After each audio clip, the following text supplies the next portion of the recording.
So now let's take the second measurement of the weight of the object. Same object. Let's take another measurement now of its weight. Preferably use the same method that you used before. If you use a weighing scale, use the same weighing scale. If you use the mobile application, then use the same app again and take the second reading of its weight. Once you take the second reading, compare it with the first, and you can share the observations with all of us in the chat. So what is it that you observed?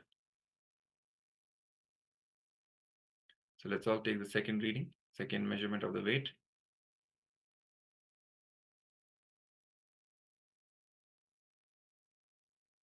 This power is about reducing the weight of the object. So let's now see how the power manifestation went. So requesting all the participants to check, measure the weight, and share it with all of us.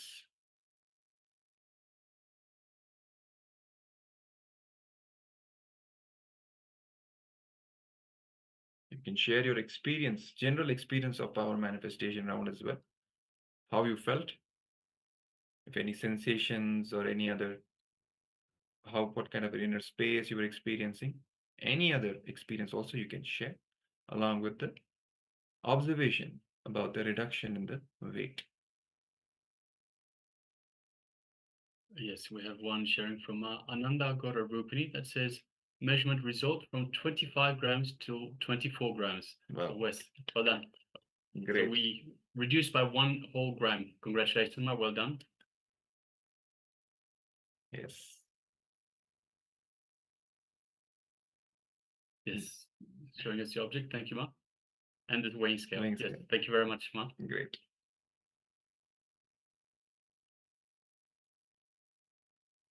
So every time we're manifesting powers, so it's an occasion for us to celebrate Swamiji manifesting through us. So should express deep gratitude towards Swamiji for manifesting us, giving us this gift of power manifestation science. And also, Ananda Gora Rupini, you are manifesting quite a few of the powers. Requesting you please take a recording of the power itself. So show us for example, for this particular occasion, show us the weighing at the start, then the power manifestation, then the weighing at the end as well. So you have a record, and you can also share with others. You can share and enrich others to show them what is possible for them as well. What is possible for you and what is possible for them. So please, requesting if you could please take a recording for the power manifestations. Well, thank you so much. It'll be a great enriching for anyone, who wants to know what this power manifestation science is all about. Many of us have doubts also. Is it even, possible, or is it just a hearsay or whatever it is? But when you actually show that, yes, see, wow, I'm actually manifesting. So they also get confidence and they feel like tasting, having a glimpse of the same. So once they come and get a taste of it, get initiated by Swamiji, then that's it. They are done, right? So it's a great punya also for you to make enlightenment happen for another individual. It's a huge punya that you'll be getting. Yes, thank you very much, Ma. Great. So if anyone else, other participants would like to share, they can also share. And meanwhile, let's also now move on with the next segment. And by the way, you can also post your experiences of the power manifestation sessions on social media with everyone else. You can share, you can as a text you can share, or you can record a video and upload the video and share it with others to enrich everyone. All right, so now this brings us to the end of this power manifestation round. Let us move on to the next segment. It is going to be a Jnana revelation by the Supreme Pontiff of Hinduism on the topic of karma again. So this one is going to be how karma is created. So let's sit straight with our head, neck, and spine in a straight line in the space of complete listening. Actually, when we sit straight, we automatically fall into authentic listening, because when Kundalini rises, as Swamiji said, The moment it reaches this level, at the level of the ears, right? Ears and the eyes, automatically we come to the space of listening. So the posture and the space are directly interconnected, they're related. So let's sit straight, come to the space of listening, deep receptivity. Let's hear directly from Bhagavan himself.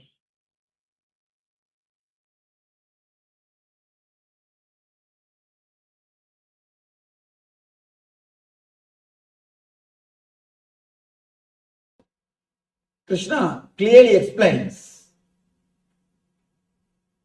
Here he starts the whole teaching. He explains clearly how we are caught in three different mental setups. How we work through three different engraved memories. One is Tatwa, another one is Rajas, third one is Tamas.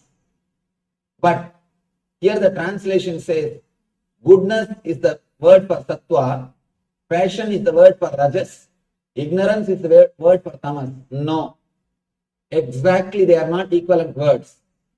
Let me explain the concept. Understand, there is no equivalent word for it. We can't give any equivalent word. Tatwa means the engrams which leads you to bliss, the engraved memories which leads you to joy, the memories which leads you to ecstasy. Rajas means the memories which leads you to restlessness, the engraved memories which leads you to sort of excitement, which leads you to work intensely and which makes you active. Third, tamas. Tamas means the engraved memories which leads you to depression, which leads you to laziness, which leads you to dullness. Engraved memories which leads to ecstasy and bliss is Tatwa. Engraved memories which leads you to restlessness, anger, emotional imbalance is Rajas. Engraved memories which leads you to depression, dullness, low mood is Tamas. Small example. You are sitting in a car and going. Somebody is driving. Slowly you are lost in thinking. After half an hour, when you are lost in thinking, suddenly you remember some person or some place who disturbs your mind. By remembering him or that place or that incident, you feel disturbed. The moment your mind feels a little disturbed, you come back to awareness. Sometimes you see, I should not think about him. Let me think of something else. Sometimes you will even speak these words out. You will even do action, small action. The person who is driving, you will turn and see you. What happened? What are you doing? When you are lost in thinking,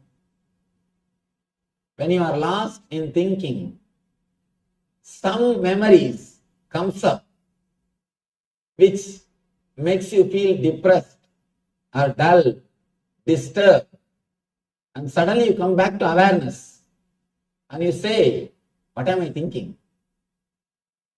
And sometimes you even loudly say this, I should not think this. Hey, Devda, you say, oh God, what am I thinking? What am I thinking? I should think of something else. All right, let me think of something else. Your hands move. Suddenly you express some words which is not directly related to the outer incident. And the person who is driving asks, what you are thinking, what you remembered. Suddenly you are mumbling some words. Suddenly you are talking something. Be very clear. The engram which automatically comes up, the engraved memory, which automatically comes up. In Sanskrit, we have a beautiful word, samskara, which automatically comes up and which leads you to depression or negative mood. This is called tamas. Sometimes, suddenly some thought comes up in your mind. You think, I will not leave that fellow. I will see that he learns the lesson. I will not leave him. You are sitting and thinking of something. Suddenly your hand moves. I will not leave that fellow. I will take him to task. I will see that he learns the lesson. These engrams which makes you to do these things, which makes you active, anger, violent, these engrams are called rajas. And very rarely you get sattvic engrams. Because of that, I can't give any example. Sattvic engram is the engram which you don't get usually. You can think this way. Sattvic engram is a thing which we usually don't get. Usually, we are caught between rajas and tamas. Sattvic engram is engram which suddenly gives you the memory of a deep bliss or joy which you experienced. For example, if you are here every day, the moment it becomes 4:30, this engram comes up. Oh, yesterday it was such a wonderful discourse. So beautiful. Such a nice meditation. I think today also I should go. If you are full, if you are made to do something good, which leads to bliss, which leads to ecstasy, which leads to peace of mind, then it is called sattvic engram, sattva. It is called engraved memories of sattva. For example, you go to Himalaya. For a few days, you experience such wonderful joy and peace. Suddenly, when you see some pictures of some hill, mountain, or when you see some movies in the TV about mountain, this Himalayas memory, it comes up. It comes up and you start thinking, I think I should go and spend 1 or 2 more months in Himalayas. The engrams which leads you to peace, to bliss, to ecstasy is called sattvic engrams. These are the 3 different types of engraved memory, samskaras, which rules your whole life. Please understand, the knowledge about this engraved memory is a basic lesson. Anybody who wants to live, he should know this science. It's like a owner's manual for a person who has got mind. If you really have brain, all right, even brain word is not right, mind, this is owner's manual. Without owner's manual, when you use the product, either you miss the whole thing or you miss a lot of things which is available in that product. There are so many things which you can do with computer. There are hundreds of things which you can do with a calculator which you don't know. You use the calculator just for basic few purposes. Plus, minus, only for few purposes you use. And you don't use the calculator for so many different things for which it can be used. Same way, when you don't know this owner's manual for mind, Gunatraya Vibhaga Yoga, That's what Krishna calls understanding about the three different set of engraved memories, samskaras. When you don't understand about these three, you miss the whole thing. Many times you miss the whole thing. Or you miss so many different things which can be done with that product. So many different things which can be done with that product. You can do so much with your mind. You don't do. Either you miss or miss when you don't know, when you don't have the owner's manual. Here, this is owner's manual for mind. We may ask, why should we know about the samskara? Really, what is the use? What way are they going to help us? First thing, samskaras are not dead memories. Again, we don't have an equivalent word for samskara in English. If you have to enjoy Shakespeare, you have to go to the original language. His language, not even today's English. You have to go to his language. Same way, if you have to understand the great truths, you must know at least a little bit of Sanskrit. Samskara is not engraved memory. The engraved memory, which is alive and active, which has got power to pull you down and make you move, which will make you travel in that same path again and again, is called samskara. Usually the word memory is understood as a dead record.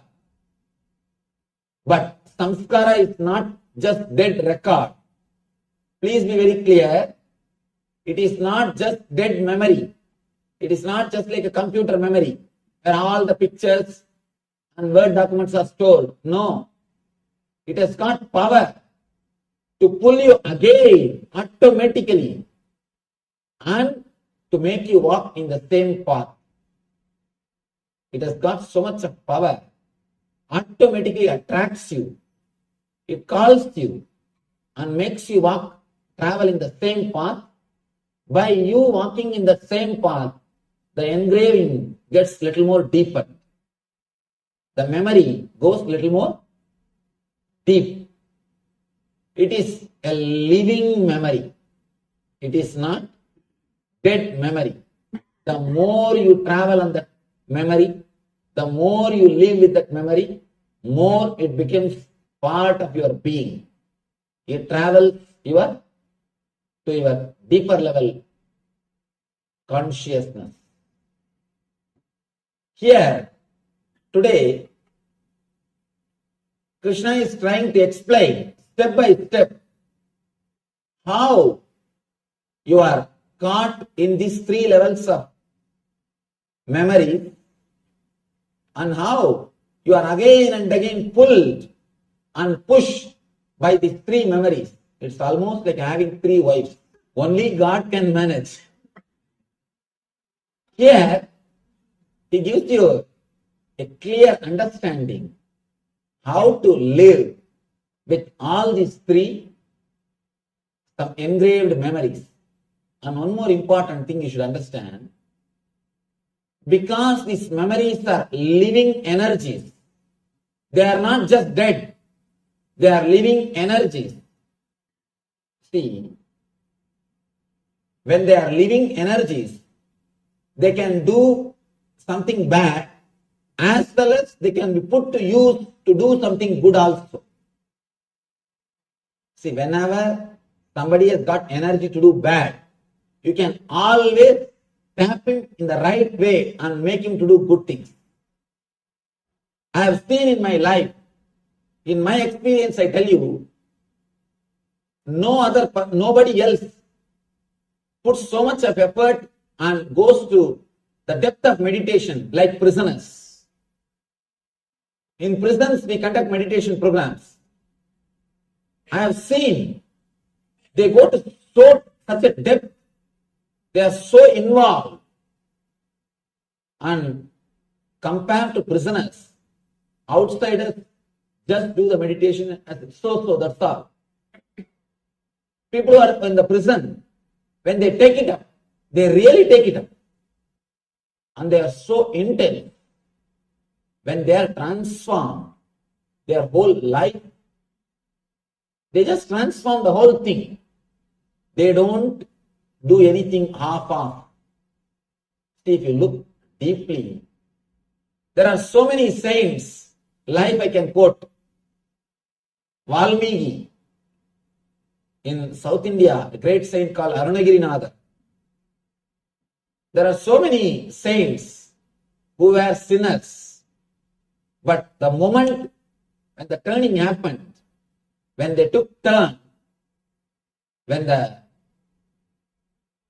change happened, when the cognitive shift happened in their being, usually the cognition happens in your mind in one way.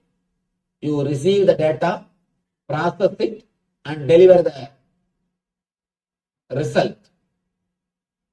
Once the cognitive shift happens, you receive the data, process it, and go inside. As long as you are reacting, you are naturally working towards the depression. Once you start going in, you are moving towards bliss. See, the same incident, for example, death of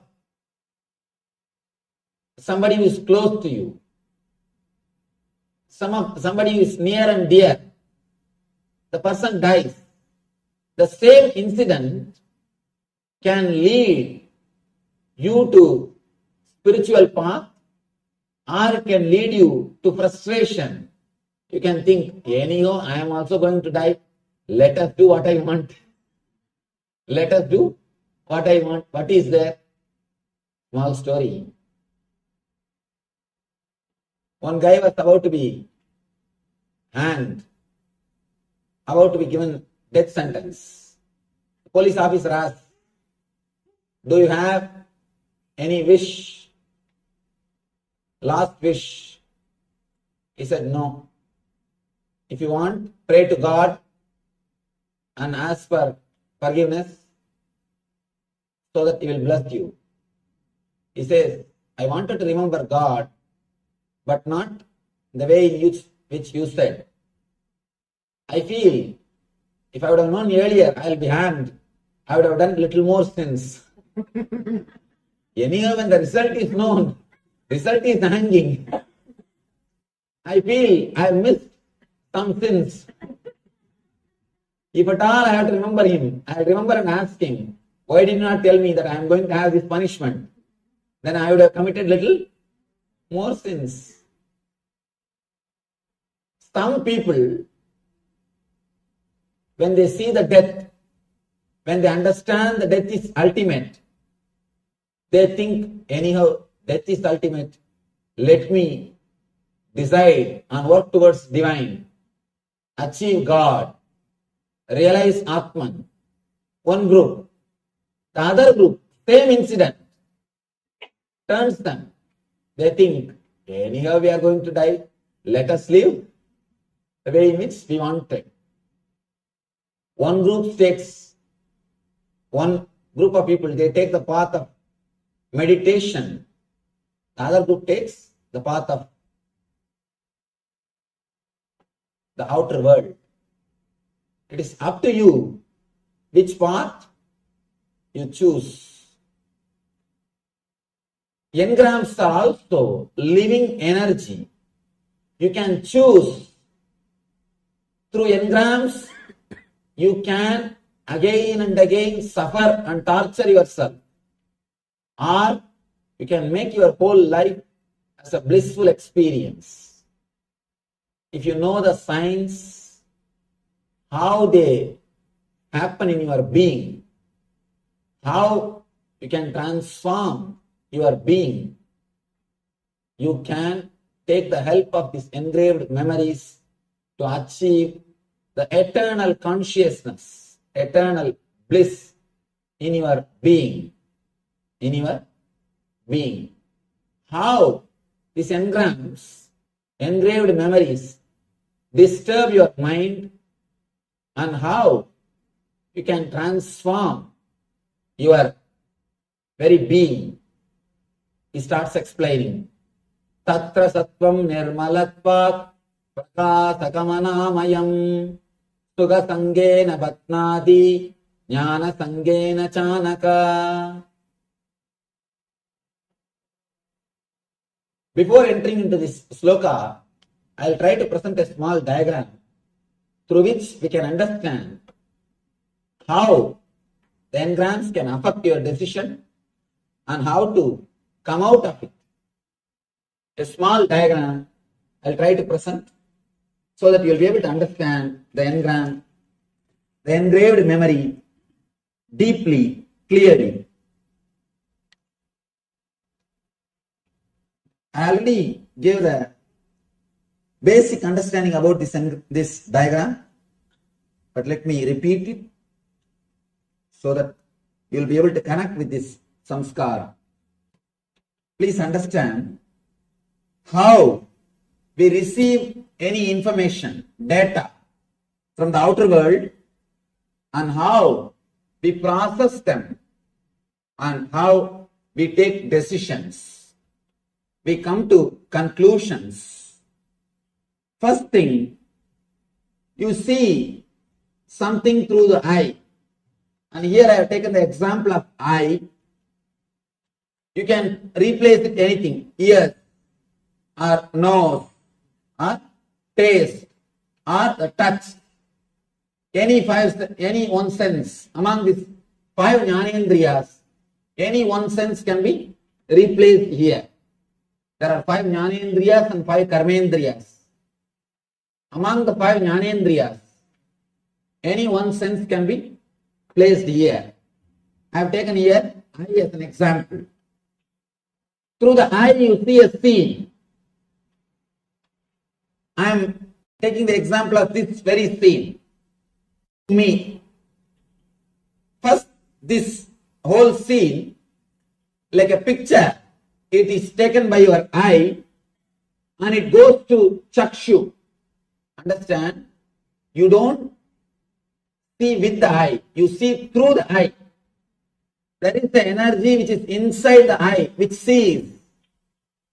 There is the energy inside the ears, which hears. Ears by themselves can't hear. That is why when you are sitting and reading some book, even if alarm clock goes, you will not be able to hear. If somebody presses the calling bell, you will not be able to hear. You will not be able to hear that sound. And if husband or wife walks in, you will not know if you are sitting and reading. Of course, if it is late night, all wives will know when the husband is coming, sneaking inside the house. Small story. This guy wants to go to police station. This guy goes to police station to see a thief who came into his house last night and took all the money. The police officer says, no, you can meet him only in the court. In the court, you can say whatever you want to say. Here you can't talk to him. He says, no, just I wanted to learn, how did he enter the house without waking up my wife? I am trying for so many years to do this. I am not able to do. How these guys did, this guy did, just I wanted to know that.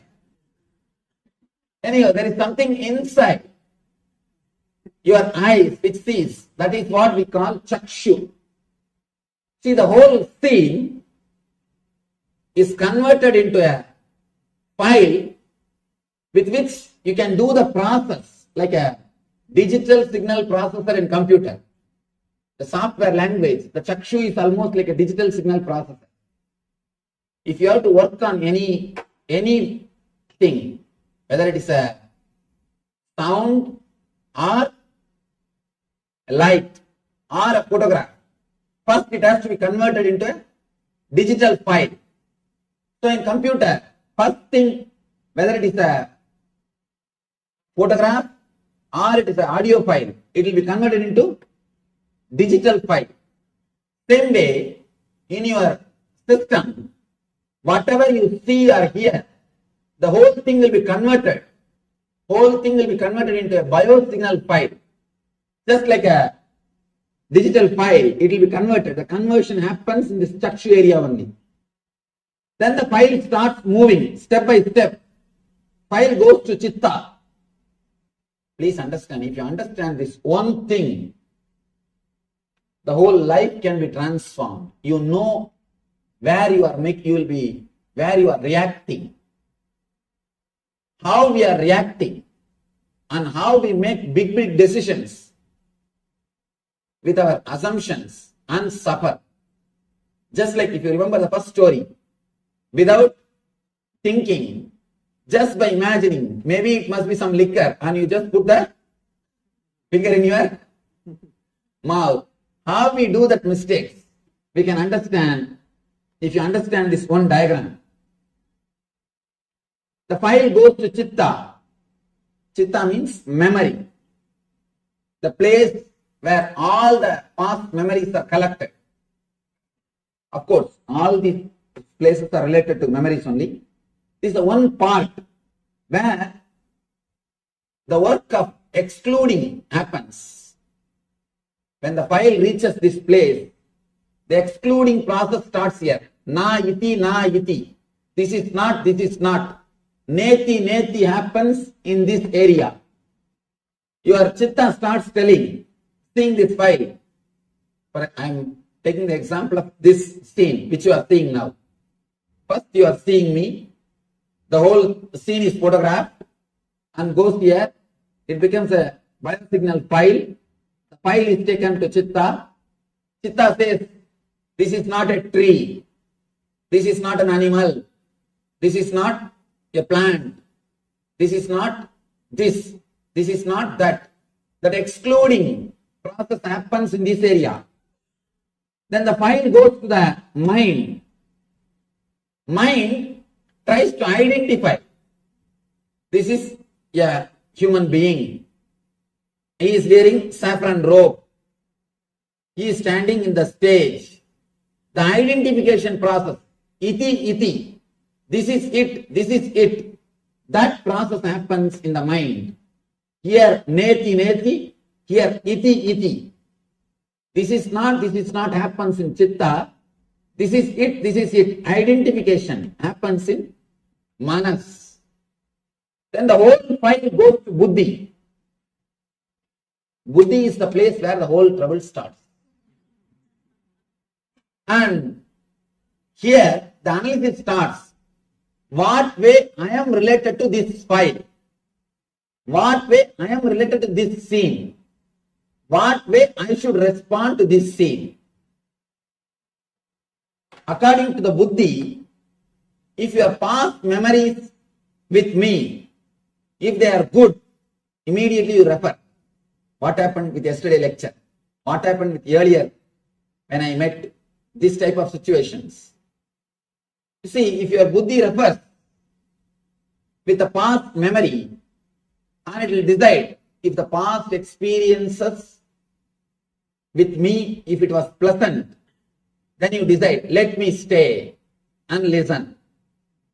If the past experiences are not pleasant, if you felt boring, then you say, this is not the place for me, let me go. If you take like a straight decision, then it's okay. But the problem is, if you had some problem with some other person who was wearing the saffron robe, that engram will be there. You will not even bother who is this person. You will just bring that to your memory. No. With that Swami, I suffered like this. With this Swami, I suffered like that. You will just bring a generalized memory and you will decide based on your past collected samskaras. That is where you start making the trouble. You start creating trouble. When decisions are taken with a straight understanding, no problem. But most of the time, you collect and connect the engrams which are not directly related to each other. Which are not directly related to each other. For example, if you see somebody wearing white dress, if you are hurt by somebody who was wearing white dress, the moment you see that white dress, even if you don't want, that memory will come back. That memory will come back. For example, if you are abused or disrespected in a house or in a place, next time when you cross that place, when you go to that house, even if that person is not there, automatically the memory will come up. You will have that same feeling. You will have that same depressed mood. You will have that same low mood. The reason is you connect, you associate things with the place, with figures, with memories, and put it in file. Man as such cannot work spontaneously. So he has to take some system, some method, some way to reduce his processing work. Naturally, he opts for some way of arrangement of his memories. So when you take some way of arranging memories, you miss the real life. See, first few months you live with your husband or wife. After 3-4 months, you make a clear idea about her or about him. After that, please be very clear, you don't live with husband or wife. You just live with your imagination, with your understanding about her. After that, whatever she does is wrong. Whatever he does is wrong. You come to a conclusion. If at all there is something right, you say, by mistake, I think you did these things. By mistake, you did this right. By few months, you come to a conclusion about the other person. You create an engram. And after that, whatever he or she does, you look through that engram, through that engraved memory. Only first few days, you are ready to respond spontaneously. You are ready to respond spontaneously. The problem is, even in the first few months, you already have memories of your friends' experiences. My friend is tortured. My friend's wife used to torture him. My friend's husband used to torture her. You have the collected memories of your friend's files. And the moment your wife starts doing something which will not be anywhere related to that memory, immediately you project that. Especially movie. If you have seen some mother-in-law, some daughter-in-law, some mother-in-law who is rude, cruel, if before your mother-in-law starts even a single word, just by her body language, you will come to a conclusion. I think she is going to torture me. When you have collected memories, you never react spontaneously. You never act. All your decisions are clearly predestined. Please understand, again and again people ask me, Swamiji, our life, is it predestined or free will? Please understand, the more engrams you have, more your life is predestined. Because you will go only in the same route. The less engrams you have, your mind is, your life is, you will have more freedom. The number of samskaras will decide whether you will have free will or your life will be destined. For example, The file travels to ego and ego gives the decision and you execute it. If there are more engrams, when the file travels every table, each engram is the table. Each engram puts the signature and writes its opinion. One engram, for example, the same example let us take. You seeing me and are you being here? One engram says, no, I had some Swami in my life. He was a blessing. He helped me so much. I think I should sit here. This engram signs, yes, we will sit here. The next engram, no, I read in newspaper, the Swamis do this, do that. There are enough of stuff which goes on, especially in India, abusing Swamis is a fashion. And especially South Indians. Abusing Swami is a fashion.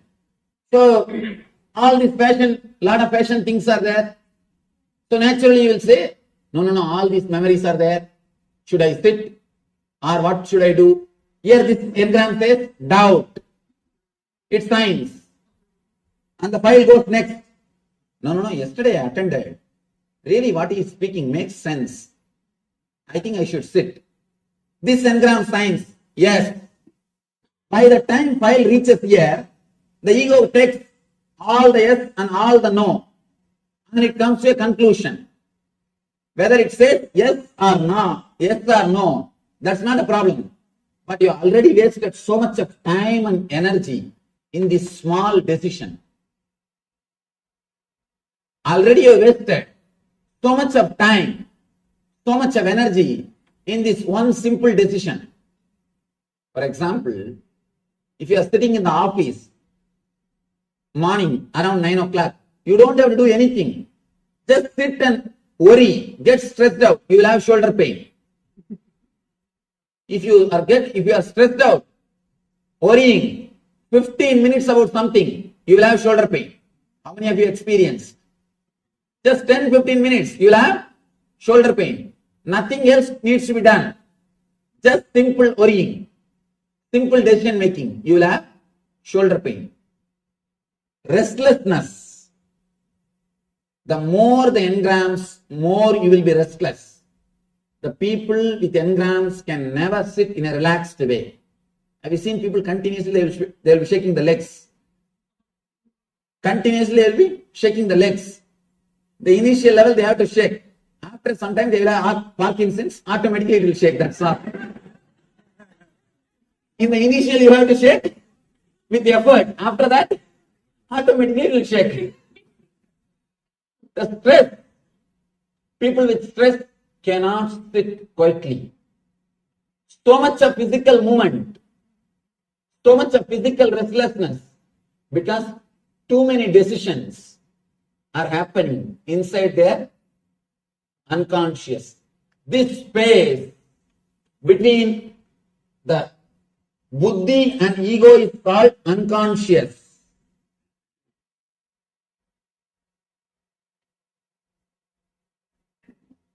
This space is called unconscious. Because you will not know what is happening in this space. You will not know how many tables are here. This is like a government office, Indian government office. 300 tables are there. The file has to move all the 300 tables.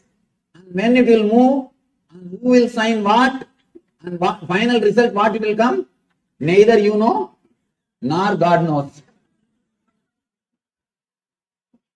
This is a conscious zone. This is like a honest office. I don't know what example to give. I don't think any examples are available. This is a clean, pure process, straightforward process. Here, there is no politics happens. A straightforward process. Here, all the politics starts. For example, according to the data collected and processed in this level, you know smoking is injurious to health. According to the simple, straightforward data, You know smoking is injurious to health. But when time comes, suddenly you decide, let me smoke. How the file takes a quantum leap. How the decision is totally changed. When the file travels in this area, here there are engrams, which says, no, last time when I smoked, I really felt good. I felt relieved from all the stress. Actually, if you want to get rid of any stress, instead of smoking, have a tight shoe.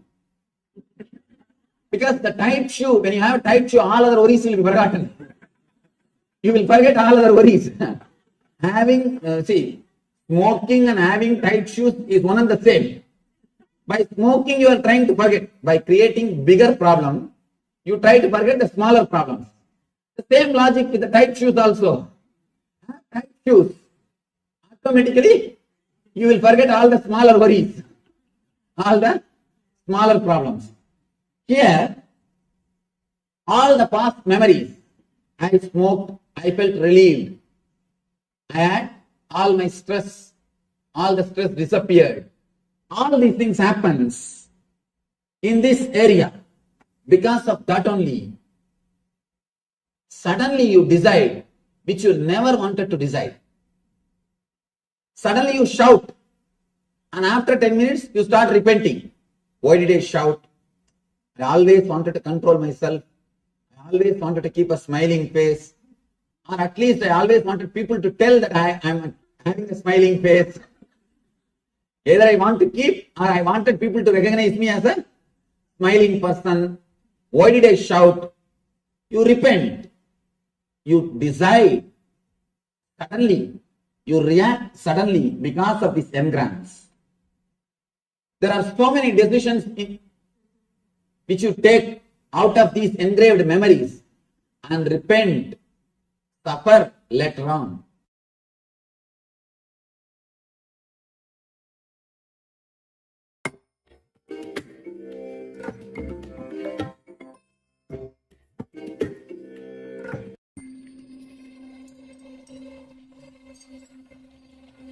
I welcome you all with my love and respect. Let you all open all your three eyes. Nityananda Paramashivoham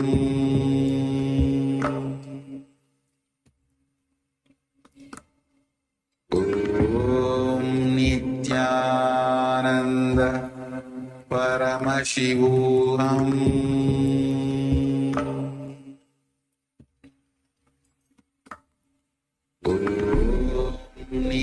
Nityananda Paramashivoham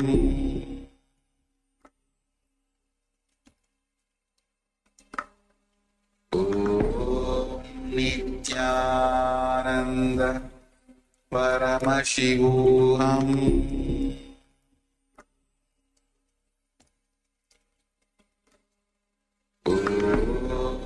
Nityananda Paramashivoham Om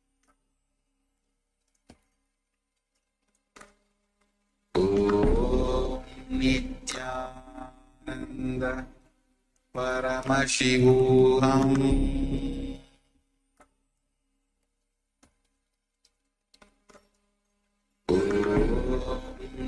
Nityananda Paramashivoham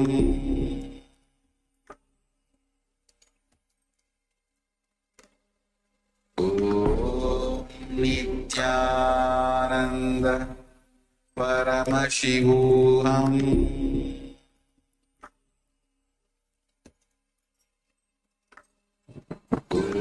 Om Nityananda Paramashivoham. Yes. Nityananda, all of you? Nityananda. And so requesting all of you to be available in the cameras. Switch on your cameras. Ma Kalimang, Ma Sangananda, Ma Zhu Weeping, Choi Jiang, Ma Ananda Gorupni, he, Anki, be available in the cameras, switch on your cameras, and all the participants on the YouTube. Understand that this is the greatest happening that is happening. See, Swamiji has his mission, and he has created the KAILASA country itself with sovereign land that Swamiji has already revealed. So, being a part of this great happening, when Paramashiva himself has incarnated, being available, when you give your 100%, when you take whatever you have, Swamiji gives whatever best he has. So be available in the camera, give your full 100% involvement, full 100% participation. Swamiji will shower you with everything in multiple dimensions. That is even beyond your visualization. So make sure that you are available, and being available, being involved, being present. So on this revelation by Swamiji on how the karma is created, let's enter into the internalization exercise. Yes. So internalization exercise on how karma is created. See, when you stop blaming others, when you understand that you are responsible for everything, you will be more aware of every action, of every thought of yours. That awareness is enough. From that awareness, you will start acting intelligently. So let us have a quick exercise. Let us look in and write down how you have been giving silent permission for your misery.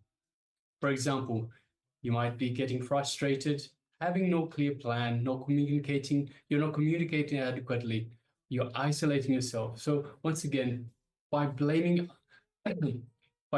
others, you put the responsibility onto others. But you have to understand that you are responsible for everything.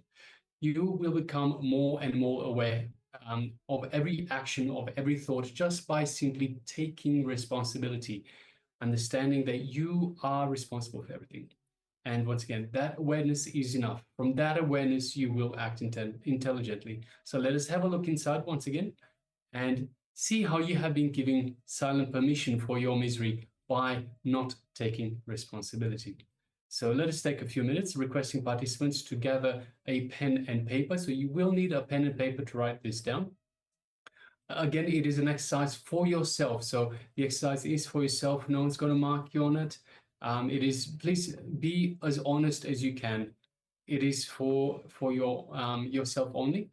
Be as honest as you can, as authentic as you can, and as thorough, as detailed as you can. So write down how you have been giving silent permission for your misery by not taking responsibility for everything, by not being aware of every action, every thought of yours.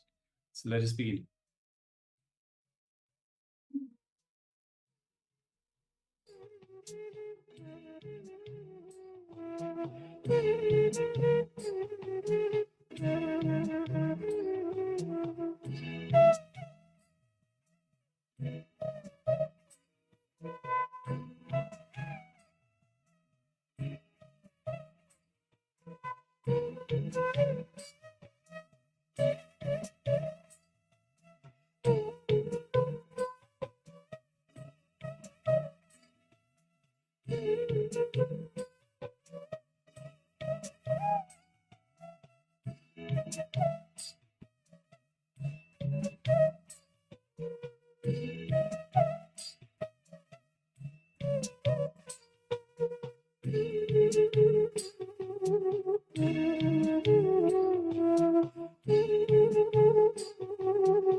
Yes, you can relax.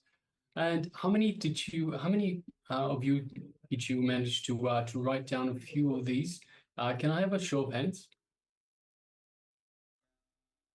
Just requesting participants to let us know how you went in this segment, in this internalization exercise. Were you able to identify how you are silently allowing for your own suffering by not taking responsibility? If I could ask, so first of all, requesting once again participants to switch on their cameras. We have a few participants with us: Ma Kaylee Wang, Ma Sangha Ananda, Ma Shu Wei Ping, Ma Joy Zhang, and Ma Ananda Agora Rupani. Requesting everyone please switch on your cameras and be available in the camera frame itself. So requesting everyone please let us be available in the camera frame. And then take a moment and let us know how you went in this exercise. If there's anything that you any clarifications that you need with regards to the exercise itself, please do let us know. So this is what we are here for. So we are here for you. We are here to make sure that you get the best out of your participation. So there are two things for your participation in order for you to get the best out of this program. There are two things. Of course, your participation. So please make sure that you do participate such that you can have the possibility of getting the most out of this program. And then second of all, it is, of course, us, the acharyas here, we are here to help you in case you need clarification on anything, you need further explanation, this sort of thing. See, once again, as we've mentioned from the start of the program itself is built on layers, just one on top of the other, on top of the other. So you need a strong foundation right at the start. If you are missing a key piece of information just at the start, Imagine creating a wall where you've got mostly gaps here and there. It's not going to be very stable. So you don't necessarily know how it's interconnected, how it's related to each other. So that's why it's important. If you have any gaps in knowledge, anything that you don't understand, please take a moment and ask us. I say, Acharyas, hello, please explain this further. This is what we are here for. So we will explain, we will attend to every comment, every question that you have to make sure that you have this solid foundation that we can build on with every one of Swamiji's revelations. All right, so now let's move on to the next segment in the program for today. And we are today manifesting the power of Garima. And so actually we are manifesting the power of Lagma, reducing the weight of an object. In this round, we'll be reducing the weight of the object on your palms. So take a object which can fit on your palms, and you'll be the first step is going to be placing the object. Actually, take the initial measurement of the weight. If you have a weighing scale, you can go ahead and measure the weight of the object. Or if you can take a small object and through the Google Play Store, download an app which will be useful for weighing the weight. So you can choose any of the method and let us know. Then we'll be moving to the next step where we'll be manifesting the power of reducing the weight of the object on your palms.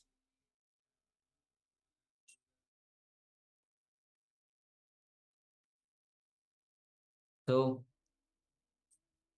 requesting all of you to switch on your cameras. Ma Jo Weping, Ma Sang Ananda, Kali Wang, Jo Shang, Ma Ananda Gorupi. Please be available in the camera. And all the participants on YouTube, you can also switch on, you can also participate through the YouTube chat.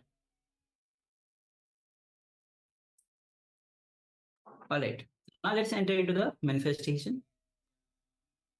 As you have taken the initial measurement, the weight of the object, and you have noted it down. Now place the object on your palm and visualize Swamiji in your inner space.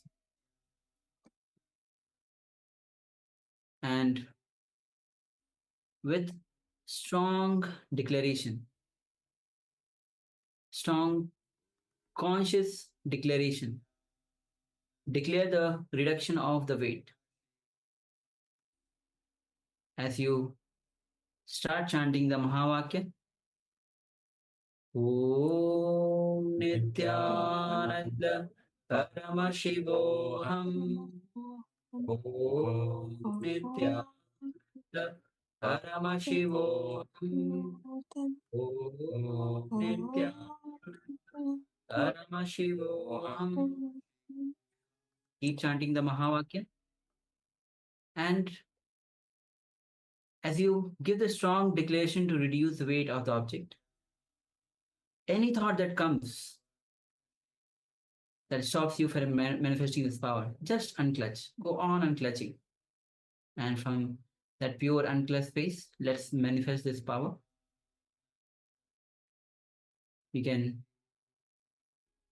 ask Swamiji to visualize Swamiji in your space and keep chanting the Mahavakya and start manifesting this power. Let's begin.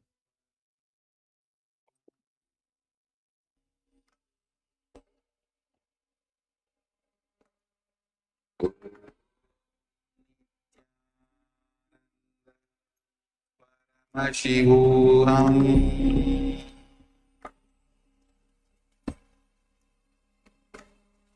Om Nityananda Paramashivoham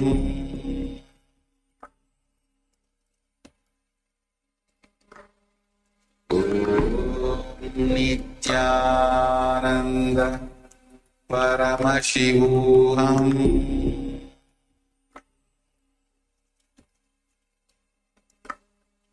Om Nityananda Paramashivoham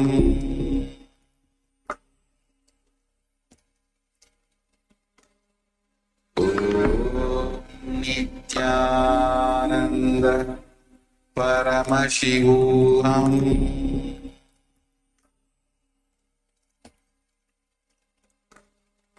Om Nityananda Paramashivoham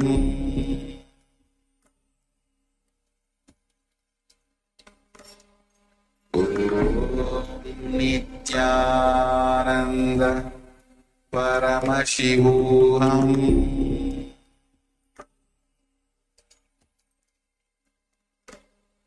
Om Nityananda Paramashivoham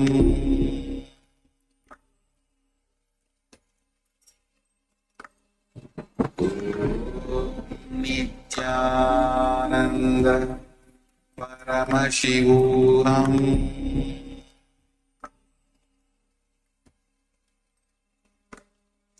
Om Nityananda Paramashivoham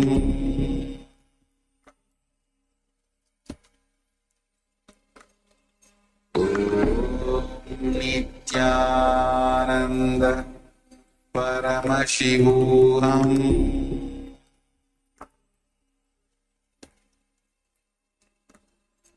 Om Nityananda Paramashivoham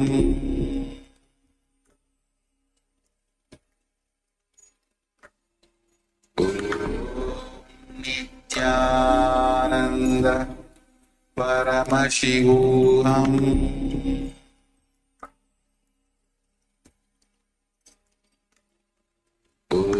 Om Nityananda Paramashivoham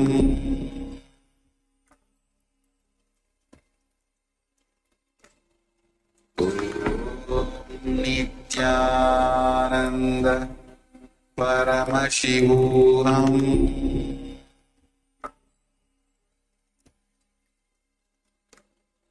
Om Nityananda Paramashivoham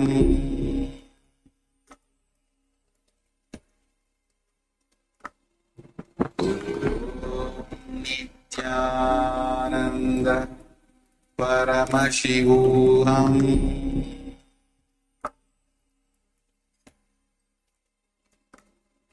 Om Nityananda Paramashivoham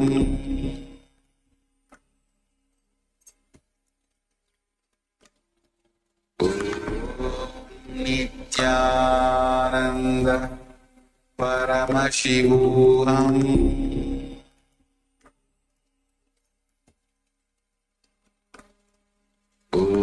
Om Nityananda Paramashivoham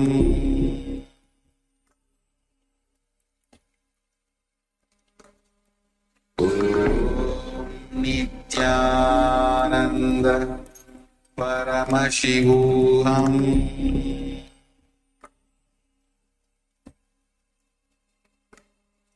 Om Nityananda Paramashivoham Om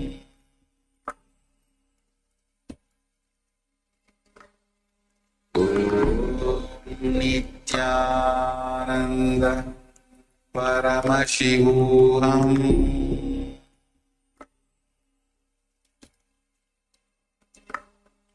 Om Nityananda Paramashivoham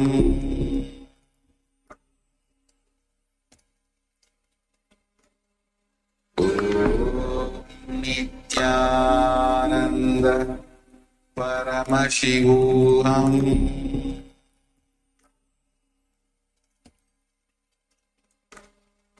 Om Nityananda Paramashivoham